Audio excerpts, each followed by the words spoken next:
Vote चाहिए, आपको नेता नहीं चाहिए। क्यों नहीं चाहिए नेता? पार्थ सारथी मेरा नाम हो। जी, क्या कहेंगे ये जो शराब खोलने वाला बयान जो जनस्वराज का है कि शराबबंदी खत्म कर देंगे, अब उस पर उल्टा हो रहा है कि कहीं चंदा तो नहीं ले लिया प्रशांत किशोर ने शराब ठेकेदारों से?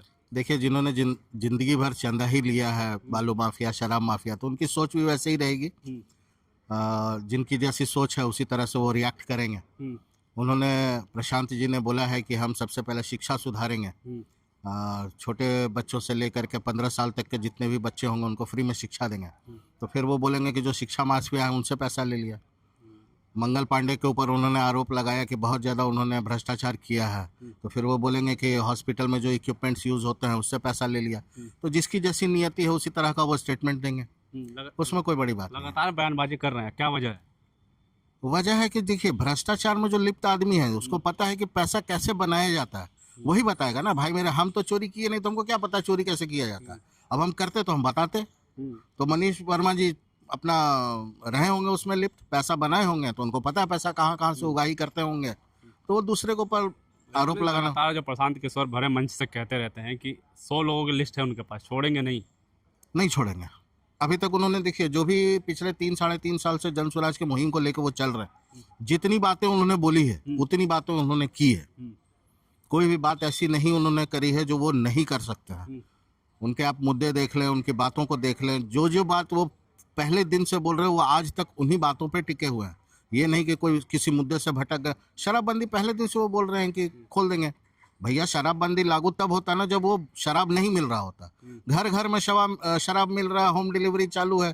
तो भैया, आप खाली कानून बना करके भ्रष्टाचार में लिप्त लोगों से आप पैसे की उगाही कर रहे हैं, उसके लिए आपने एक कानून बना दिया।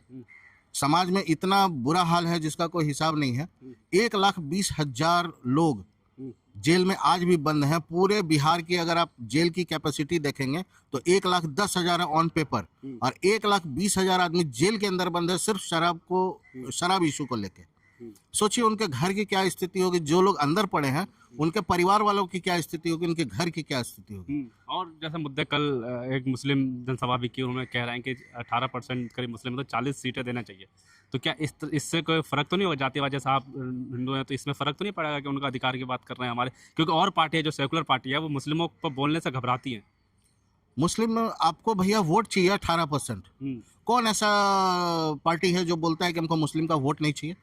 वोट चाहिए लेकिन नाम लेने से डरते हैं ना भाई मेरे, हम तो यही बात बोल रहे हैं, मुस्लिम का वोट चाहिए, आपको नेता नहीं चाहिए। क्यों नहीं चाहिए नेता? हमारे समाज का अगर कोई नेता है तो हम उसकी बात जल्दी सुनेंगे, समझेंगे। तो मुस्लिम का वोट सबको चाहिए, लेकिन लीडर नहीं चाहिए। क्यों नहीं चाहिए? लीडर बनाने की बात कर रहे हैं प्रशांत किशोर। क्यों नहीं करेंगे भैया? जितनी जिसकी हिस्सेदारी उतनी भागीदारी होनी चाहिए। आपका अगर 18% आबादी है, 18% के हिसाब से 40 सीट दे रहे हैं, ठीक कर रहे हैं। समाज का तो आप समाज की पुनर्रचना करने की बात कर रहे हैं कि हम इसको फिर से रचेंगे, बिहार बदलेंगे। तो बिहार बदलने के लिए भैया तो सबकी भागीदारी चाहिए ना। धर्म से ऊपर हट के बात होगी, वो तो होना चाहिए ना। आप जाति धर्म करके क्या कर लिए? एक राम मंदिर बनाए हैं, उसी पे आप उछल रहे हैं, कूद रहे हैं। आज भी यहाँ पे 13 करोड़ की आबादी में हमको लगता है 7-8 करोड़ लोगों को आप फ्री में राशन दे रहे हैं। उसी से आपको वोट चाहिए, वही आपका विकास है। तो ठीक है, उनका अपना सोच है, उनकी समझदारी है।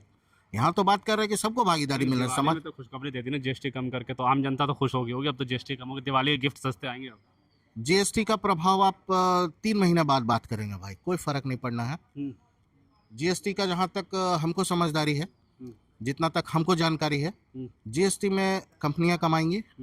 क्यों कमाएंगे वो भी बता दे रहे हैं। जैसे 100 रुपये का माल आता था, या मान लीजिए 80 रुपये का माल आता था, 28% जीएसटी लगता था, तो वो 100 रुपये का कस्टमर को एंड पे मिलता था। ठीक है, यही हुआ। अभी उनको घटा के मोदी जी ने 18% कर दिया। अभी क्या होगा पता है आपको? 85 या 86 रुपया कंपनी उसका बेसिक प्राइस कर देंगी, और 18% जीएसटी लगा के उसका 100 रुपया फिर आपको जो एंड कस्टमर है उसको कोई फायदा नहीं मिलना। ये आप तय कर लीजिए, लिख लीजिए, कहीं पे यही होना है।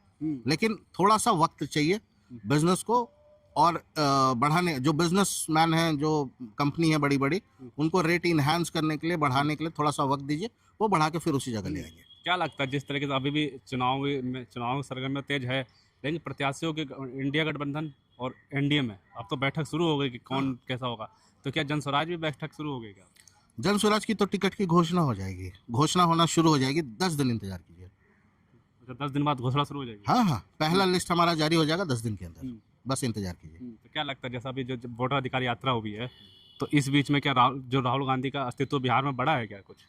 राहुल गांधी का अस्तित्व बड़ा हुआ न हुआ ये तो हम नहीं कह सकते, हम्म। तेजस्वी यादव का घटा ये हम जरूर कह तो सकते जैसे का घट गया जी। कैसे? खा गए उन्होंने, 15 दिन समय बर्बाद कर दिए पिकनिक मनाने के मूड में। भाई आप मेरे लोग इलेक्शन अधिकार की तो बात कर रहे थे, पिकनिक मना रहे थे।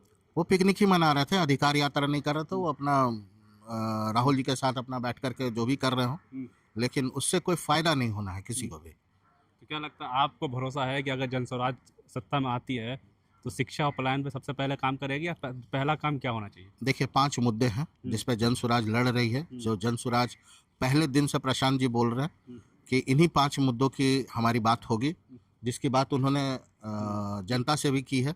जनता को भी उन्होंने यही समझाया है। तो जनता क्या चाहती है, जीतते सबसे पहला काम कौन सा करें प्रशांत किशोर की, ये काम सबसे पहले होना चाहिए? प्रशांत जी का जो 1 घंटे के अंदर वाला काम है वो सबसे पहले हम आपको बता देते हैं। 1 घंटे के अंदर शराबबंदी बंद होगी। मतलब खुल जाएगी शराबबंदी? हाँ, खोल दी हाँ बिल्कुल, पहला सबसे काम यही है? सबसे पहला काम यही होगा। अच्छा। शिक्षा पे देखिए हमारा सबसे पहला जोर है, बच्चों की शिक्षा होनी चाहिए। शिक्षित हो जाएंगे बच्चे अगर 10-15 साल में, उनको एक बेसिक पढ़ाई का माहौल मिल जाता है, वो शिक्षित हो जाते हैं तो वो अपने पैर पर खड़े हो जाएंगे, कुछ भी कर लेंगे। दूसरा हमारा मुद्दा है महिलाओं को सम्मान देने का, जिसमें वो बोल रहे हैं कि हम आपको लोन देंगे, ऋण की सुविधा उपलब्ध कराएंगे बच्चों। देने लगे ना, नीतीश कुमार भी दे रहे हैं। कंडीशंस अप्लाई है भाई मेरे, आप पढ़िए। अच्छा। उसमें लिखा है 10,000 रुपये महीने हम आपको 6 महीने तक देंगे, फिर तो और 6 महीने के बाद हम आपको 2 लाख रुपए देंगे। अगर हम समझेंगे कि आपको लोन देना है तब देंगे। तो ये अभी इलेक्शन के माहौल में ही इनको याद आया कि 10,000 रुपया महीना दिया जाए। तो ये पूरा जुमलाबाजी बोलिए, हवाबाजी बोलिए, जो लास्ट में बोलिए। जनता कितनी सीट देखती है प्रशांत? प्रशांत किशोर बहुत प्रचंड बहुमत से जीत रहा है, आप बस गिनती कीजिएगा। चलिए ठीक, बहुत बहुत शुक्रिया आपका। बिल्कुल साफ तौर पे हम जानना चाह रहे थे कि जनता क्या काम चाहती है। सबसे पहले जनता के मन में बस एक ही है कि शिक्षा और जो पलायन है, जो सबसे बड़ा मुद्दा है, ये सबसे पहले होना चाहिए।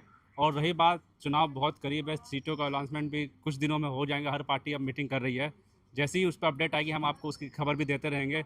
लेकिन चुनाव में होगा क्या, ये तो आने वाला वक्त ही